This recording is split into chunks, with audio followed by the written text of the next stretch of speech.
Good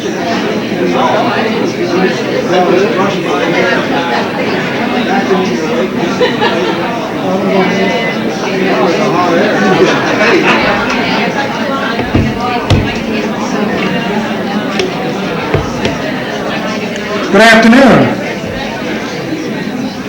We have a wonderful afternoon. I know that the weather outside is competing with our being indoors.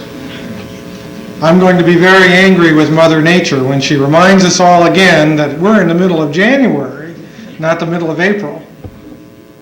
But it's a good week to be celebrating Community College Week in Virginia.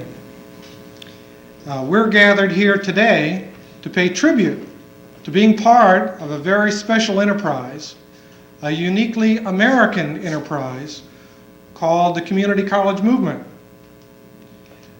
Today, there are more than 1,200 community colleges in America.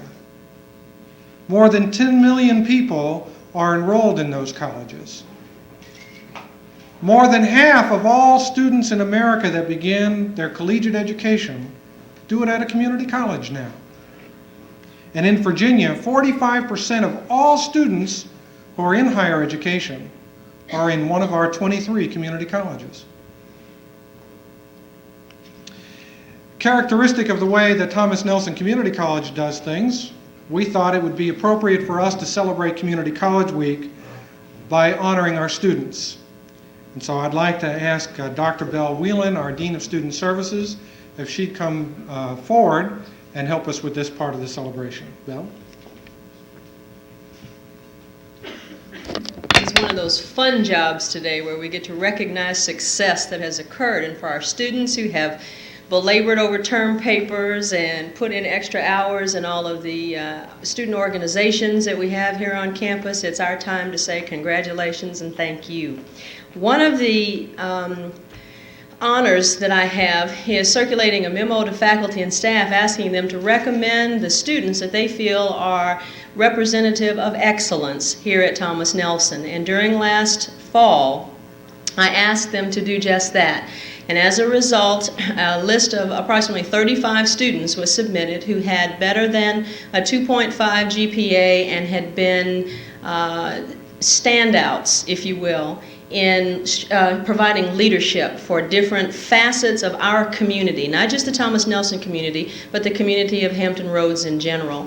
And so without further ado, I'll ask Dr. Templin to come forward and pass these out. As I call your name, if you would please come forward and be recognized. Some of these students may or may not be here yet. We didn't get all the phone calls, so I will read all the names. Helen Diane Adams,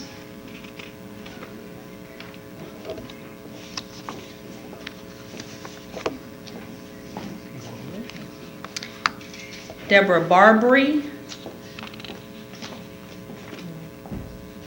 Betty Brime, Marge Batista,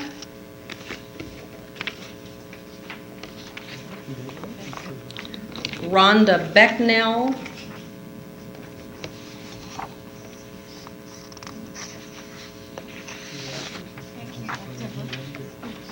Anita Bellahar, and if I slaughter your name, please blame me. Olivia Bricky,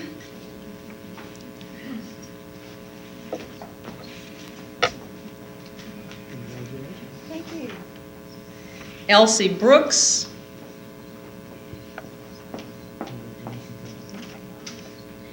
Donna Brown, no, John Charity,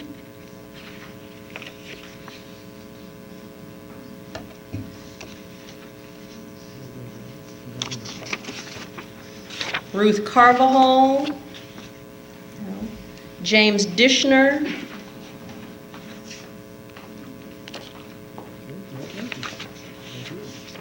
Marcia Connor, Tony Edmonds,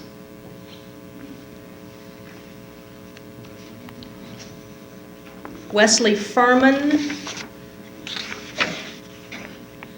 Antoinette Green, William Gardner, Brenda Johnson,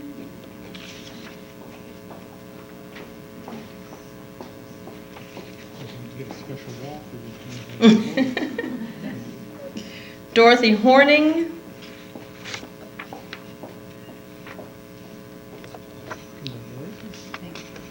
Linda Hester,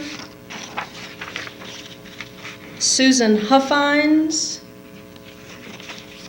Deborah Hunt, Jackie Joseph,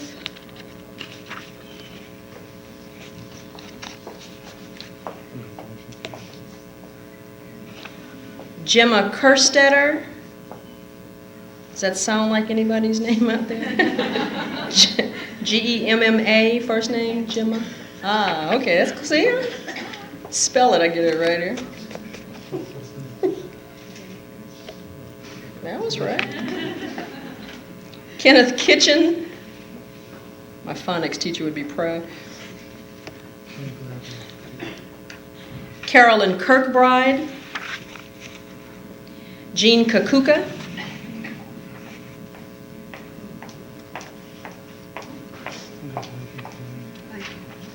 Mary Long.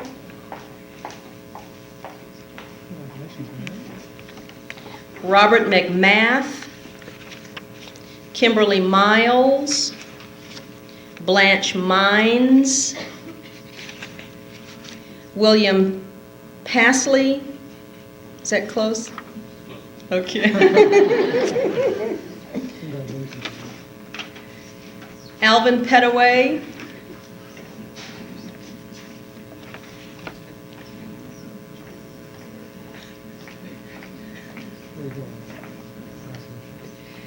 Suk Pregel.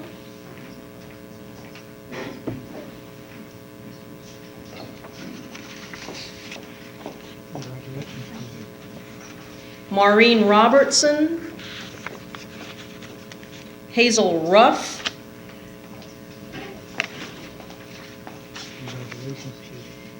Cecilia Salisbury.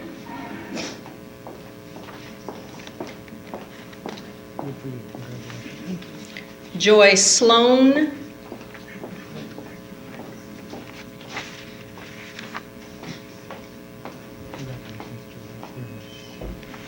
Brenda Stout. Karen Thomas.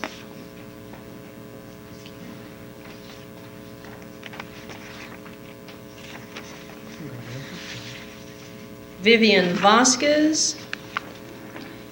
Casson Riggs. Robert Wagner.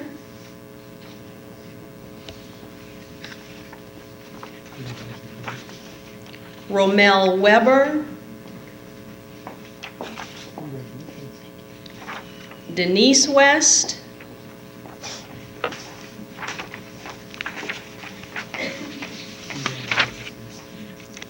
And Raymond West.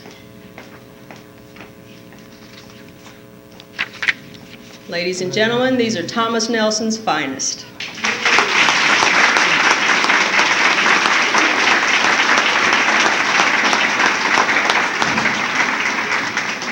In addition to this group, we have a group of students who have shared with us some of their talents in their artwork, and I invite you to visit the library gallery so that you can see the work of some 25 students hanging on the walls.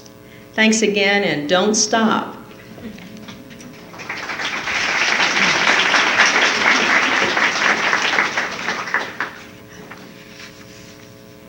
Helping to bring today's celebration were a number of people that I'd like to recognize and say thank you.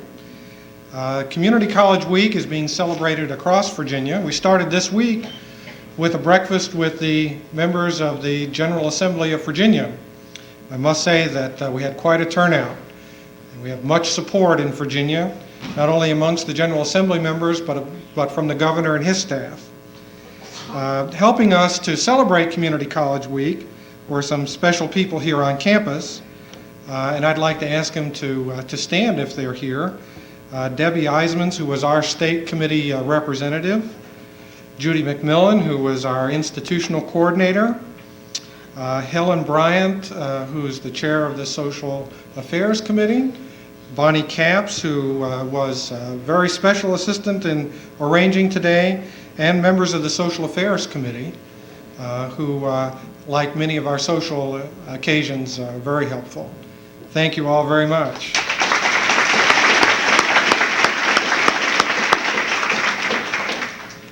I take the opportunity whenever I can, and we have a few gathered in the college family, to bring people up to date with regard to how things are going, particularly with the General Assembly in session.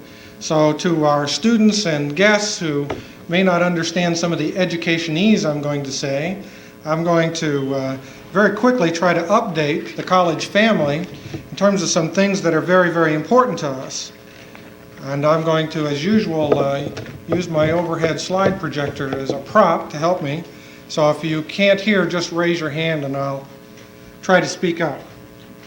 This has been a very unusual year for Thomas Nelson Community College because we changed from the academic quarters system to the semester system. I don't have to tell the students, they're all going, oh my God. It was a long fall, I know. Well, in the process of making that transition, it was very difficult for us to know exactly where we stood on the number of students that we had, because it was an unusual circumstance we've not been through before. So last summer, we were making the transition, and we didn't have too many students. We began to get a little worried about that. And then the fall came, and we didn't have as many students as we would have liked to have had. And so we were quite worried about what that might mean, fearing that maybe the semester proved to be a disincentive to some, particularly adults, who couldn't commit 16 weeks of time out to go to study. So this spring we were prepared for our enrollment to continue to decline, and wouldn't you know it, it went up. In fact, it went up almost more than the fall. And so I'm going to try to brief the faculty and staff and administration and guests to exactly where that puts us now in our planning.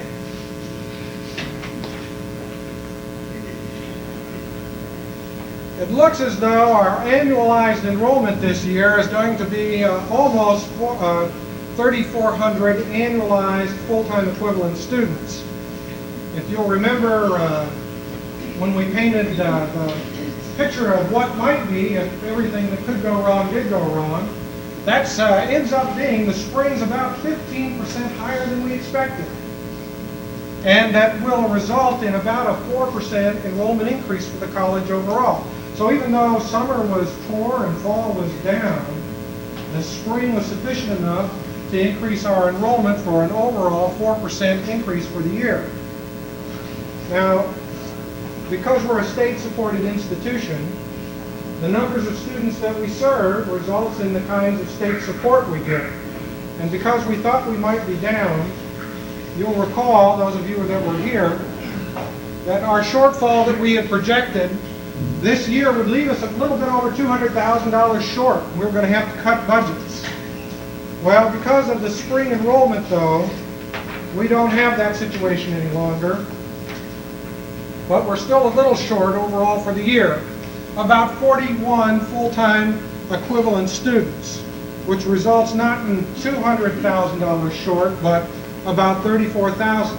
And because we'd already made the budget plans, we already had the money pulled off to the side, it means that we can do some things that we hadn't anticipated this year. And for those of you that whose budgets were cut, we have some good news. That 3% of that budget, of your budget, we cut 5% out of everyone's budget. We're going to return 3%. And we cut 8%. We cut 8%.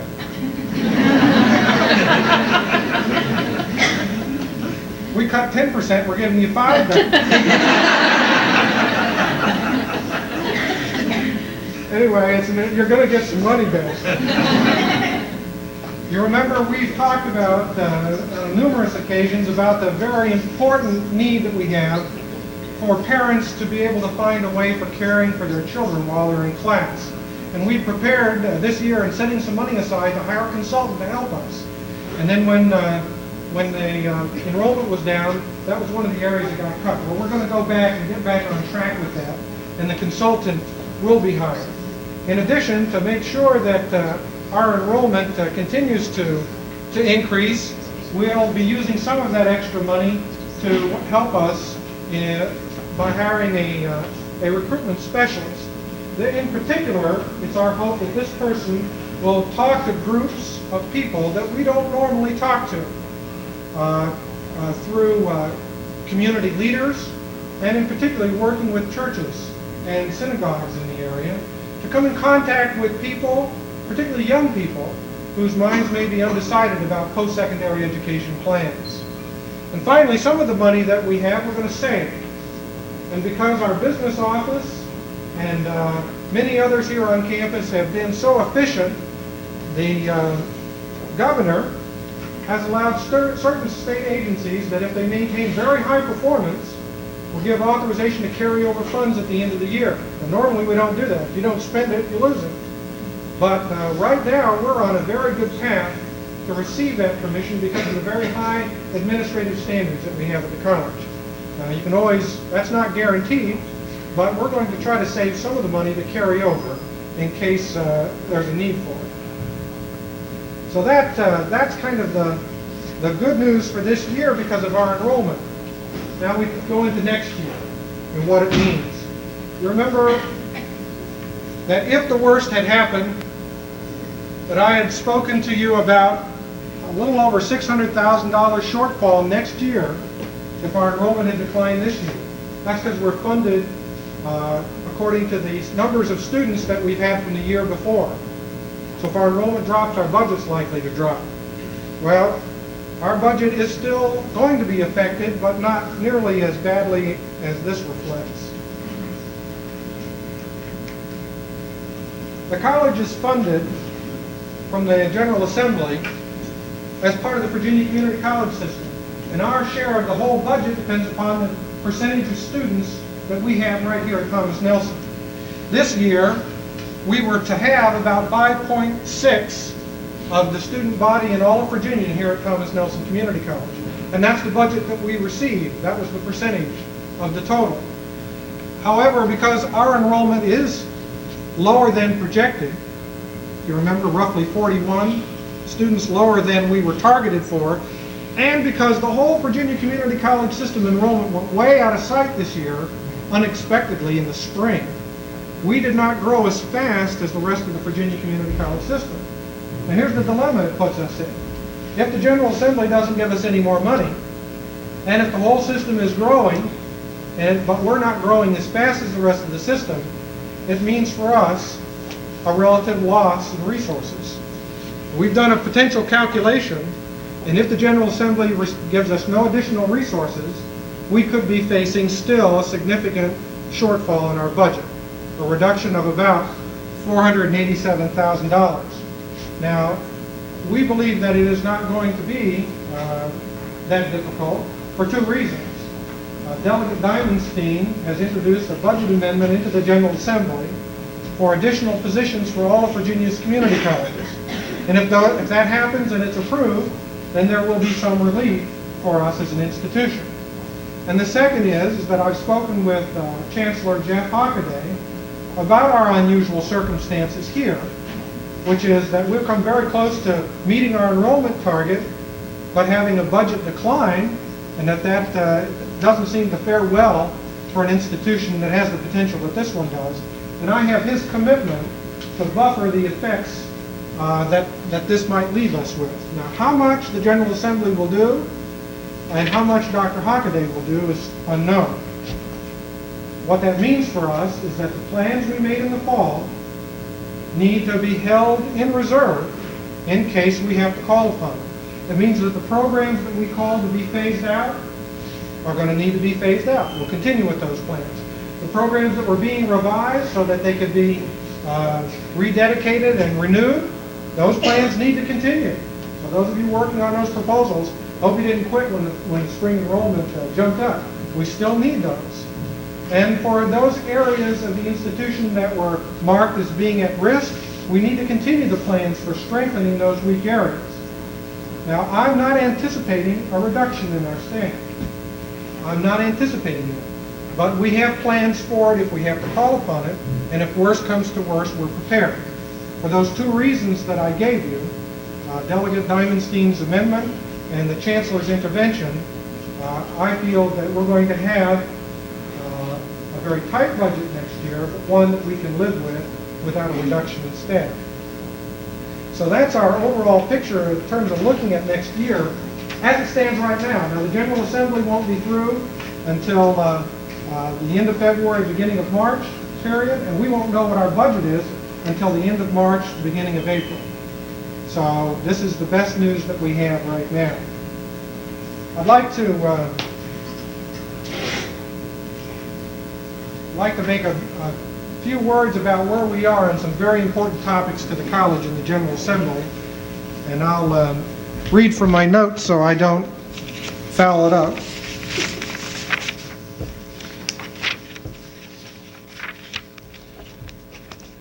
Governor Belials has introduced his budget for next year, and it's causing discussion in the halls of the General Assembly. I spent all week there with our delegation, and this is my sense of how things are. Now, please understand that there's nothing certain in the halls of the General Assembly, believe me.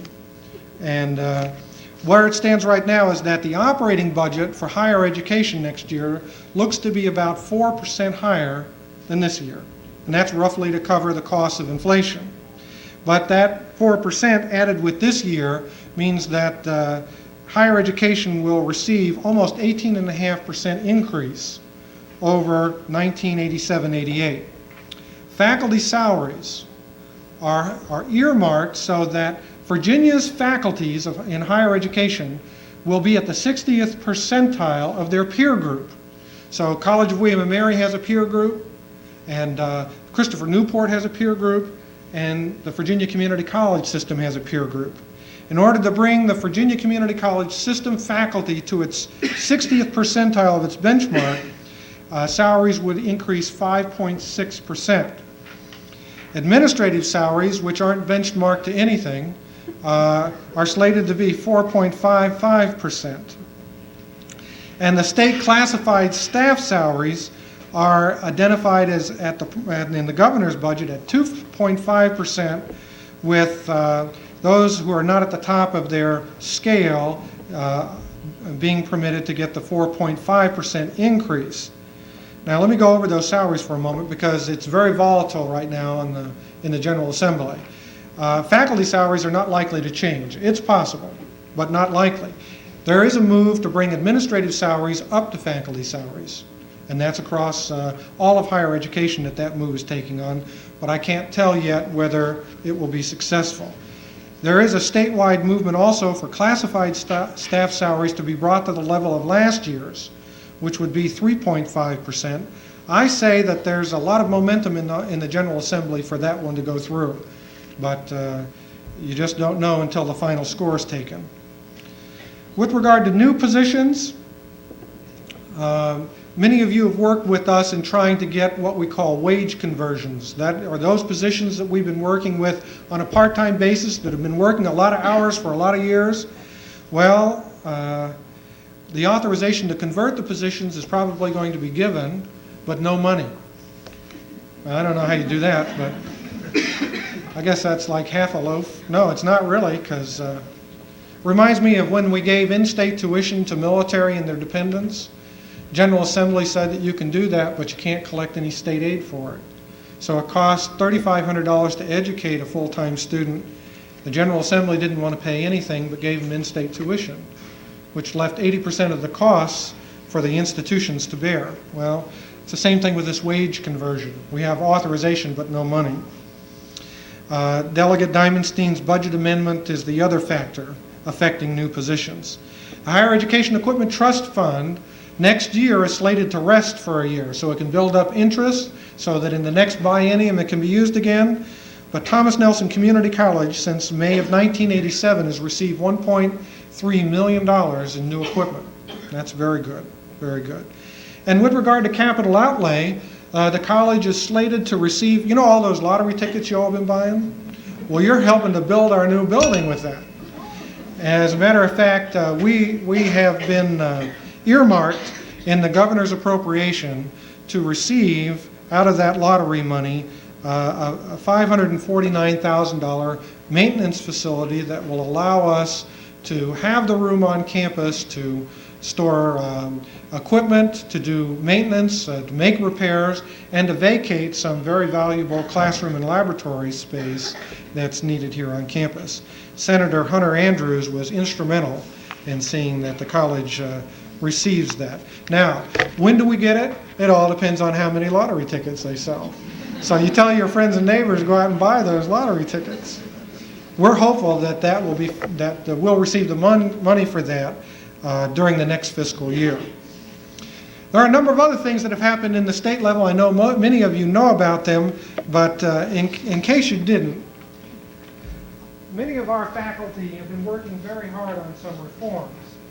And I'm very pleased to announce that in the Virginia Community College system, there's a completely overhauled grievance procedure that's now been approved by the State Board for Community Colleges. And this procedure was aided through many of the faculty leaders here at this campus and through the efforts of Delegate Shirley Cooper, who helped to keep the heat on and the attention of the State Board to an important issue. Important to our faculty also has been approval of relieving the pressure on promotion quotas, so that now it's up to the institution to decide how many of its faculty should be promoted to the ranks of associate and full professor. Beginning this year, nominations will be accepted for a new kind of appointment in the Virginia Community College system for the very best of its teaching faculty, known as Commonwealth professors. These will be 2-year terms of outstanding faculty in Virginia's community colleges who will receive support and release time to pursue areas of study and interest that they've always wanted to do but didn't have the time or money to do, such as travel abroad, taking some time off to write, doing research, or resting. And finally, the Virginia Community College system approved the revision of a reduction in staff policy, which indicated that in the event that a faculty member, through no fault of his or her own, lost employment, that there would be a severance pay feature. So I want to thank many of the people in the room here who were authors that led the way on these policy reforms. Congratulations to you. Those policies are now effective. Finally, I'd like to turn attention to the future on some topics that are important to everyone here at the college. Parking. The only one that I don't have up here is food. We tried to take care of that last year, and I hope that you've noticed an improvement. But we're already well into the planning stages for the 1990-92 period. And in fact, we got here a lot quicker than any of us anticipated, and we had a very short turnaround time in order to do some planning. So I asked the people who were members of the ad hoc planning committee and the deans to help the college do what it needed to make its requests known, even though we have not done extensive planning. And they are involved in the areas of renovation, parking, landscaping, and reviewing our campus master plan. In a nutshell, what it means is that we're going to take a little bit more time to take a look at the total campus and how we plan to use it. And we have some plans already slated. We have people studying them. But in light of several things that we've learned about the ecology of the area, given the rapid development all around us and the noise of the airplanes and the traffic all around, maybe we should take a little bit more time to make sure that the green trees and the plants and the growth around us don't get torn down without us having a good reason to do it. So we're going to take a little bit more time to look at the development of the other half of our campus. And that doesn't mean we're not going to develop it. It just means that we're going to be proceeding a little more slowly and with a broader involvement in the college community and talking about how we should use that. So what we're going to do is to turn our attention to the things that we know need immediate attention, like parking, right? And also renovation. You know, it's the space that we're in right here is one of those areas that we need to convert into a much more attractive, livable, and suitable collegiate space. And so we've gone ahead and with regard to a number of areas at the college, we've indicated our interest in developing plans for renovation. We've indicated an interest in making our campus more beautiful and aesthetically pleasing environment so that when you come to campus, you don't feel hustled and bustled, but relaxed and reflective. The kind of campus climate that you hope and think of when you go to college. So we'll be looking at those items, and I'll have more to say in a minute about it.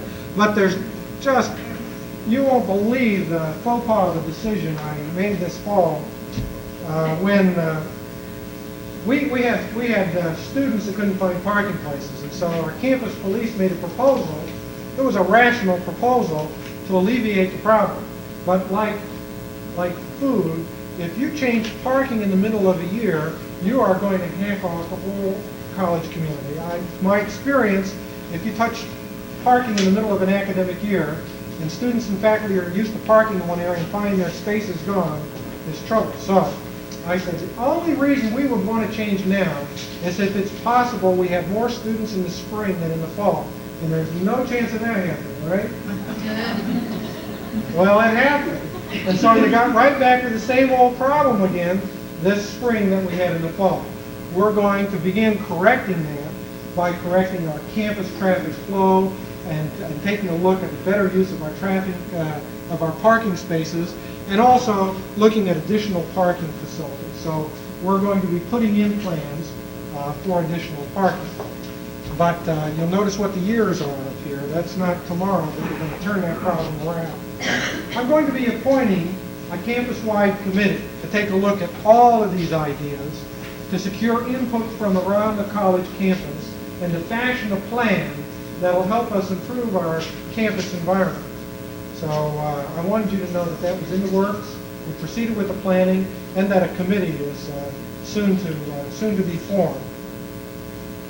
That's kind of a look into the present and the close future.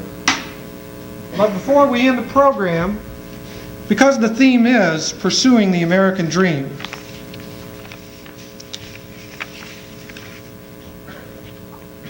well, this particular American dream has fled here. I had something else. There, Bill has it somewhere. She took my dream.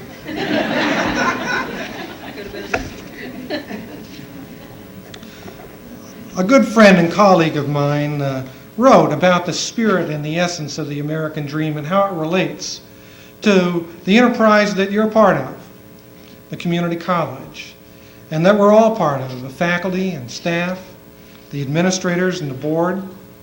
And it describes in a nutshell for me what it means to be part of this very exciting enterprise. It talks about the community college and the American dream. The American dream comes wrapped in many packages. The right to vote is symbolic of the nation's commitment to political freedom. The right to invest one's wealth as one pleases in a free enterprise system is the economic vision. And the right to amass influence, wealth, and status is the social fulfillment of the American dream. But all dreams are elusive. The American dream is no exception. How much of the dream one achieves depends upon how well one is prepared for the chase. In America, the avenue through which most of us pursue the dream is through our system of public education, including higher education. Let us think for a moment of the community college as a port of entry, the Ellis Island for many of our new immigrants to higher education. Think of what our society would lose if these individuals were not given choice in life, if the community college did not exist.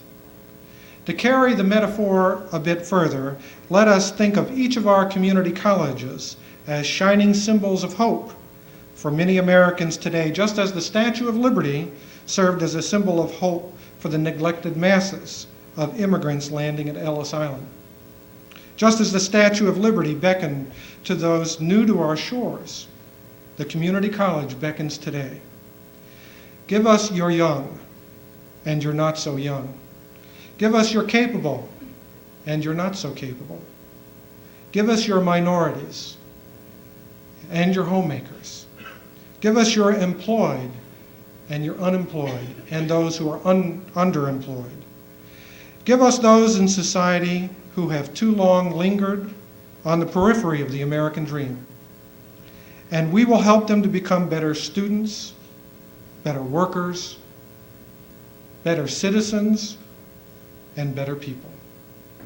We must never forget that all Americans have the right to pursue the American dream. We must never forget that community colleges represent the only hope that millions of Americans have of achieving that dream. Let's be proud and celebrate the fact that all of you and all of us are part of that exciting quest for the American dream. Now I'd like to invite all of you to stay for a reception honoring our students with refreshments in the back. Thank you very much.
Well, I'm down. Is anything? Well, I'm done.